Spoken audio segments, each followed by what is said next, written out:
अरे अकबर, तू पागल वागल है क्या? अकबर को मरे हुए 3 साल हो गए हैं। तो यानी कि जब इनका जहाजी बेड़ा चला था तो वो अकबर से मुलाकात को चला था।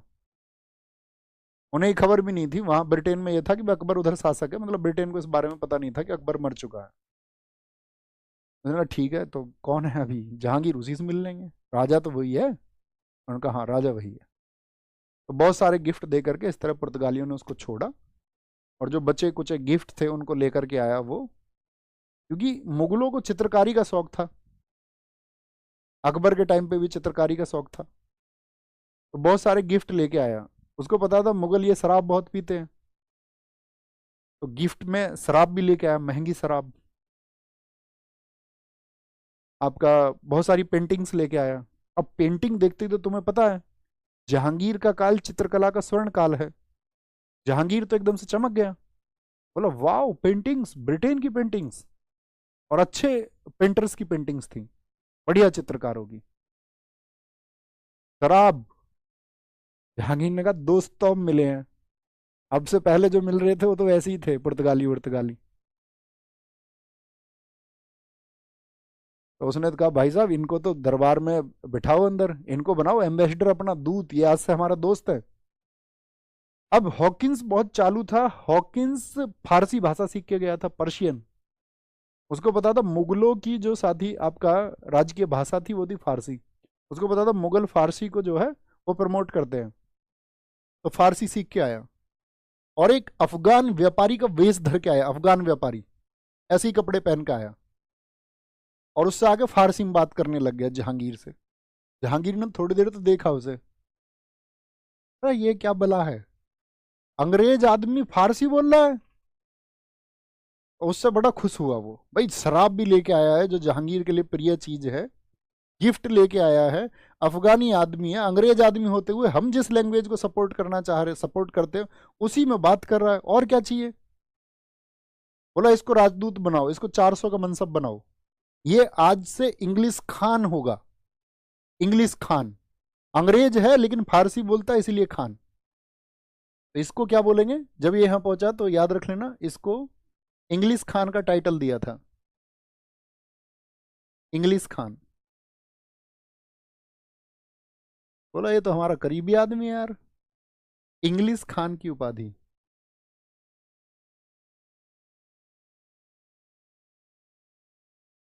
और क्या बनाया उसको, 400 जात का मनसब, 400 जात का मनसब। अब ये बड़ा खुश हुआ, इसने सोचा यार ये तो बात ही बन गई।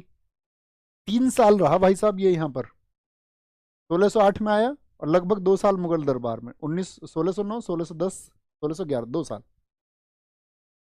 ये अपना बैठता था वहां, कि एक दिन समय आएगा जब मैं अपनी परमिशन ले लूँ इससे व्यापार के लिए। अब ये इससे कुछ और ही बात करता था। जैसे उसको लगे यार ये वाला ब्रांड अच्छा था, इसको दोबारा मंगवाओ। बोला जी भाई साहब मंगवाएंगे।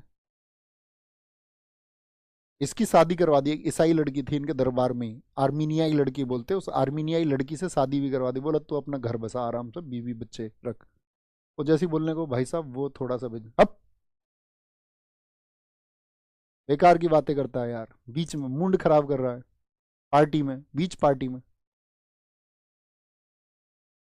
कुत्तों के बारे में बात करने लग जाए कभी उससे, कभी शराब के बारे में बात करने लग जाए, कभी लड़कियों के बारे में बात करने लग जाए उससे, वो काम की बात, उसका फोकस वही रहता था। अब इससे डरता भी था जहांगीर, जहांगीर से, हॉकिंस, क्योंकि हॉकिंस ने देखा, हॉकिंस जब दरबार में बैठा हुआ था एक व्यक्ति ने अपने वेतन के बारे में बात कर ली जहांगीर से, उसने उसने शेर के पिंजरे में डलवा दिया। बोला यार बड़ी दिक्कत है, कहीं तो आफत, ना कहीं तो आफत। समझ रहे हो आप, वेतन मांगने के लिए, वेतन, कि भैया हमारी जो है सैलरी बढ़ा दो, और इसके लिए कहाँ फेंक दिया, पिंजरे में। जहांगीर के बारे में एक और कहानी आती है कि उसके समय पे ये दोनों बैठे हुए थे, चाय पी रहे थे, चाय, और एकदम से चाय का प्याला जो वो लेके जाता है वापस, उसके हाथ से प्याला टूट गया। जहांगीर ने उसको कौड़े लगवाए, और उससे कहा कि ये प्याला चाइना से आया है, चीन से, अब तू पैदल जाएगा चीन और इसकी मरम्मत करवा के लेके आएगा वापस। वो डरता है इस बात से, तक पता नहीं ये तनकी है, कब क्या डिसीजन दे दे। तो उसकी बात नहीं बन पाई। बाद में पुर्तगालियों ने उसको समझाया कि ये जो है तुम्हें टेक ओवर करने आए हैं और तुम्हारी सारी शक्तियाँ छीन लेंगे। तो कहते हैं कि फिर उसको भी पता चल गया यार सारे प्रयास खराब है, ये काम का आदमी नहीं है, मेरी नहीं सुनेगा, क्योंकि उस पर पुर्तगालियों का प्रभाव था। वो पुर्तगालियों को बड़ी शक्ति मानता था कि उनके पास नौसेना की शक्ति है। उसने कहा तू एक काम कर, अपना काम कर, हमें तुझसे कुछ चाहिए ही नहीं। वो वापस चला गया बेचारा। दोनों गहरे दोस्त बन गए थे कुछ टाइम के लिए, क्योंकि दोनों पक्के शराबी थे। 1611 में फिर मिडल्टन आया इसी बात के लिए। मिडल्टन ये ईस्ट इंडिया नहीं पाया था।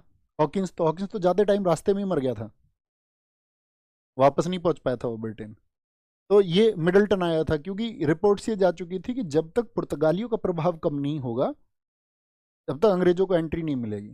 तो पुर्तगालियों का प्रभाव इसी ने खत्म किया, मिडल्टन ने, जब इसने अस्थायी फैक्ट्री खोली मसूलीपट्टनम में इनके समय पर। और फिर एक 1612 में स्वाली का वॉर लड़ा इसने, और उस स्वाली के वॉर में अंग्रेजों ने पुर्तगालियों को हरा दिया। तब जाके जहांगीर के दिमाग में गया, अरे मैं तो बेकार में ही पुर्तगालियों को बड़ी शक्ति समझ रहा था, बड़ी शक्ति तो ये है। तो इस समय पे फिर आए 1612 में, जसवाली वॉर के टाइम पर 1612 में कौन कौन अंग्रेज आए थे? इन 1612 1612 में पॉल कैनिंग और एडवर्ड, पॉल कैनिंग और एडवर्ड आए। Paul Canning and Edward came to Jahangir's court in 1612। Paul Canning came, finally जो व्यक्ति कामयाब हुआ वहां का मेंबर ऑफ पार्लियामेंट था। 1615 में थॉमस रो आया। थॉमस रो 1615, इसने बहुत प्रयास किए और लगभग 3 साल बाद, मैंने कहा ना यहाँ पर, इसने जो जहांगीर के समय आने वाले अंग्रेज और इसको व्यापार के अधिकार दिए, तो कौन व्यक्ति कामयाब हुआ इसमें? तो वो कामयाब हुआ थॉमस रो। याद रखना, इसने अधिकार प्राप्त किए, ही गेट्स द राइट्स, इसने अधिकार प्राप्त किए। थम्स अप करके बताएं, बात क्लियर है? कोई दिक्कत तो नहीं इस बात में? थॉमस रो ये भी गिफ्ट विफ्ट बहुत अच्छे लेके आए इसके लिए, घड़ी वड़ी, शिकारी कुत्ते, शराब, पेंटिंग्स, सब लेके आया। उसको कुछ था ही नहीं। जहांगीर को रुचि नहीं थी कि ब्रिटेन से कुछ मेरा व्यापार भी हो सकता है। उसकी रुचि की जो चीज़ें थी उसको बस वो चाहिए थी, उसका कोई विजन ही नहीं था। उसने इस समय पे एक लेटर जारी किया कि भाई अपने सारे साथ में, वहाँ को मैजेस्टी को भी लेटर लिखा उसने, ब्रिटेन को, मैंने अपने सारे जितने भी सूबे हैं उन सबको खबर कर दी है कि अब ये कहीं भी घूम सकते हैं, अपने देश आ जा सकते हैं, और इनकी सुरक्षा के जो सारे इंतजाम हैं वो सब यहाँ पर होंगे। इतना खुश हो गया गिफ्ट से ही। तो ये कहते हैं कि वो कौन व्यक्ति है भारत में जिसने एक शराब के चक्कर में भारत को बेचने की साजिशें शुरू करवा दी? वो जहांगीर ही है। अपने नशे के चक्कर में देश में एंटर करवा लिया लोगों को, और उनको अधिकार देकर शक्ति और दी। क्या लिखेंगे? 1627 में,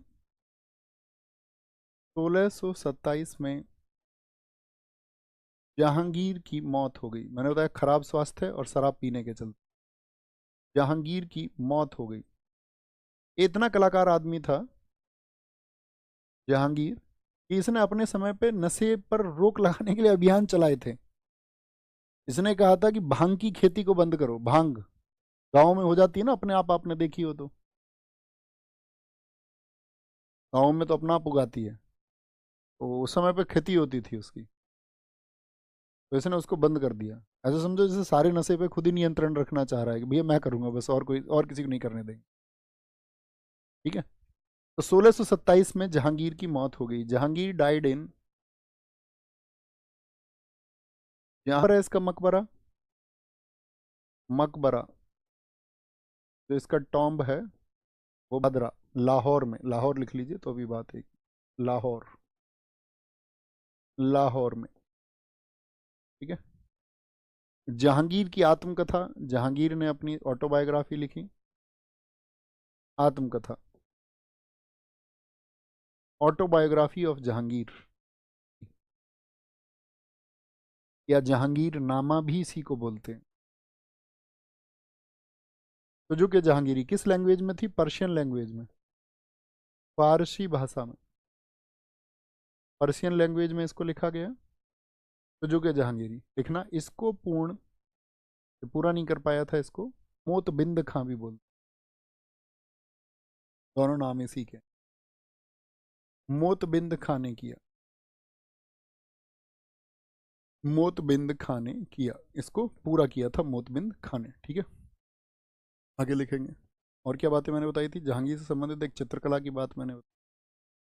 जहांगीर के समय को जहां स्वर्णकाल कहा जाता है, क्योंकि ये इसके लिए बोलता भी था। ये कहता कि तुम मुझे किसी का भी चित्र दिखा दो तो मैं बता दूंगा किस चित्रकार ने इसको बनाया है। इतनी रुचि थी इसकी। और इवन ये भी कहता था कि अगर एक चित्र को कई चित्रकारों ने मिलकर बनाया है तो मैं ये भी बता दूंगा कि कौन सा जो अंग है वह किस चित्रकार के द्वारा बनाया गया है। हाथ किसी ने बनाया, आंख किसी ने बनाया, तो सब बता दूंगा। तो इतना मतलब ये ऐसे चैलेंज करता था उस टाइम पे। तो चित्रकला का स्वर्ण काल था। जहांगीर इसके समय के चित्रकार, इसके समय के, और नादिरुल असर उपाधि देने की वजह से इसको बोला गया आपका। नादिरुल असर का मतलब होता है अद्वितीय, दुर्लभ में दुर्लभ, रेयर इन रेयरेस्ट, मतलब इसके जैसा कोई है ही नहीं। मंसूर को वो उपाधि उसने दी। दौलत खां, दौलत खां, अबुल हसन, अबुल हसन, बिशन दास। बहुत क्वेश्चन बनते हुए कौन चित्रकार था कौन नहीं था। बिशन दास, मनोहर, मनोहर, फारूक बेग, फारूक बेग। ठीक है, ये याद रखें इसके समय के। ये पेंटर हैं, painters at his time, at his time. ठीक है, और एक चीज आएगी, इसने जैसे चित्रकारों को तो संरक्षण दिया, लिख लेना कहीं, इसने सूरदास को संरक्षण दिया था, इसने सूरदास को संरक्षण दिया था। तुलसीदास अकबर के टाइम पे थे, ये भी लिख लेना एक जगह कहीं। सूरदास को संरक्षण दिया था, संरक्षण दिया था। वो कहानी सुनी है आपने? और इसके टाइम पे सूरदास ने एक बुक लिखी थी। सूरदास की बुक का क्या नाम है? जो हिंदी साहित्य पढ़ते होंगे उनको पता होगा। सूर सागर है, सूर सारावली है, साहित्य लहरी है, ये सब किसकी किताबें हैं? ये सूरदास जी की किताबें हैं जो कृष्ण भक्ति में थे। और तुलसीदास किनके समय थे? अकबर के समय पर। तो तुलसीदास जी के बारे में आपने एक सुना होगा, बड़ी चर्चित एक किंवदंती है, कहानी है कि तुलसीदास जब कहानियां सुनाया करते थे तो हनुमान जी उनकी कहानियां सुनने आते थे और सुनते थे, क्योंकि हमारे जो शास्त्र हैं उसमें हनुमान जी को चिरंजीवी माना गया है। चिरंजीवी का मतलब कि वो जीवित है और रहेंगे, जैसे अश्वत्थामा है, 7 चिरंजीवी माने गए। राजा बलि हैं, परशुराम हैं, कि ये सब चिरंजीवी हैं, ये हर युग में थे और हैं और रहेंगे। तो क्या बोलेंगे यहाँ पर, इन्होंने सूरदास को संरक्षण दिया था, ये बात याद रख लेना। तुलसीदास लिख लेना, अकबर, भाई इतना ही था हमारा। ठीक है, कोई दिक्कत कोई परेशानी? अब आप क्वेश्चंस मुझे बताएंगे। आज हमने क्या पढ़ लिया? जहांगीर, जहांगीर का फैमिली ट्री, 4 बच्चे, खुसरो, खुर्रम, परवेज, शहरयार। शहरयार के पक्ष में ही कौन थी? नूरजहां। ठीक है, खुर्रम के पक्ष में खुद जहांगीर। खुसरो को तो मरवा दिया खुर्रम ने ही। तो यानी कि यहाँ पर याद रख लेना, और परवेज की भी डेथ हो गई थी बाद में, ये याद रख लेना कि जब जहांगीर की डेथ हुई तो उसके 2 ही बेटे जीवित थे, खुर्रम और शहरयार। ठीक है, राज्याभिषेक होने के बाद में जहांगीर के कोई उतने विजय अभियान नहीं रहे, वो खुद विद्रोह का सामना करता रहा। और क्योंकि उसकी तबीयत खराब रहती थी तो नूरजहां गुट का वर्णन मैंने आपको बताया, उसके भाई, पिता, माता के बारे में, जहांगीर के बारे में। और कॉमन चीज़ें क्या, जहांगीर के समय अंग्रेज कौन कौन से आए, कैसे आए। ठीक है, जहांगीर की डेथ हुई, जहांगीर के समय के चित्रकार बताएंगे। भाई साहब जरा फटाफट से आंसर करें। जहांगीर के शासन काल में निम्नलिखित में से किस चित्रकार को नादिरुल अशर, पहला प्रश्न ही ये आया, उस्ताद मंसूर है।